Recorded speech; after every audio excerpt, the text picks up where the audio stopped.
The farm supervisor, Adrian Rudolph de Wet, is now a state witness. When the trial resumes next week, he is expected to testify that he was forced by his boss to apprehend the two victims before they were shot, and that he was then made to throw their bodies into the pig enclosure in an apparent attempt to dispose of the evidence. If the court is satisfied with his testimony, charges against him will be dropped. Hello guys, and welcome to The Real Watch List. I'm your host Betty.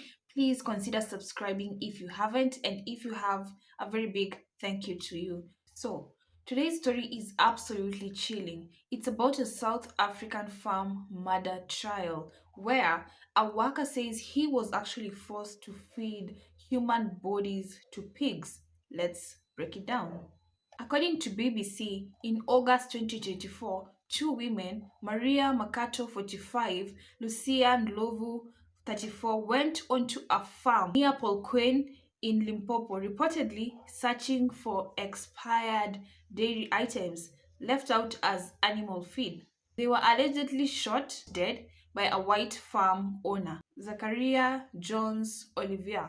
The bodies were then allegedly fed to pigs to conceal the evidence. Farm worker Adrian Duwait, now a state witness, says he was compelled to carry out the disposal under duress.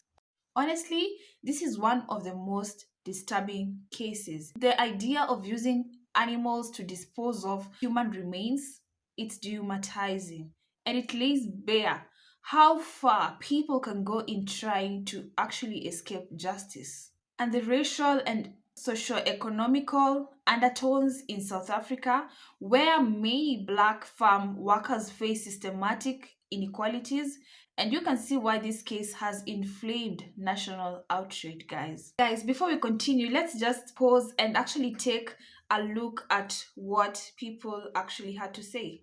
Oh, why don't I hear anyone speaking about the two black women who went on a farm and were unalived by the farmer and then had the employees feed those same two black women to pigs, yet these are the people that Trump claims needed saving and needed to come here.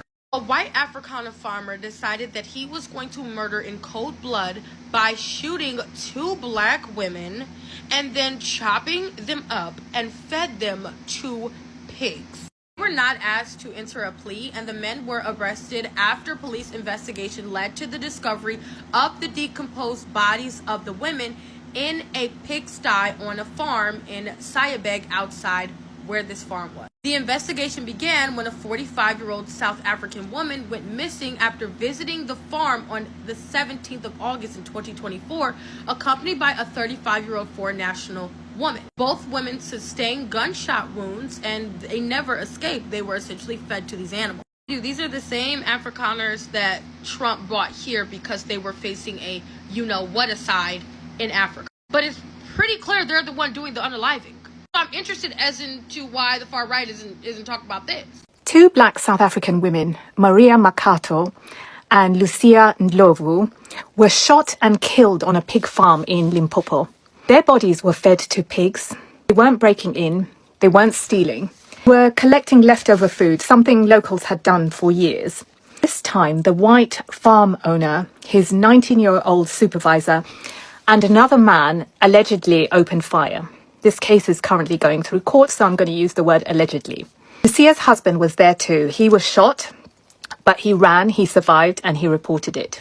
When police searched the farm, they found the women's bodies decomposing in the pigsty. Now pause and ask yourself, while 49 white South Africans were granted asylum in the United States, claiming they're the ones in danger, what does this say about who gets protected? Because two black women were literally discarded like waste. Barely anyone outside of South Africa is talking about it. Welcome back, guys. So this trial isn't just a criminal case, it's a flashpoint in South Africa's ongoing struggle with land ownership, racial inequality, and violence against women. Economic freedom fighters and other groups are demanding justice and even calling for a closure of the farm and a ban on its products. Guys, let me know in the comments, does justice stand a chance here? Are we seeing meaningful change or just symbolism? Guys, thank you so much for watching. If you found this breakdown helpful, please hit that like button. Also consider subscribing and also turn on the notification bell so that you get notified whenever I upload a video. Till the next one. Bye guys.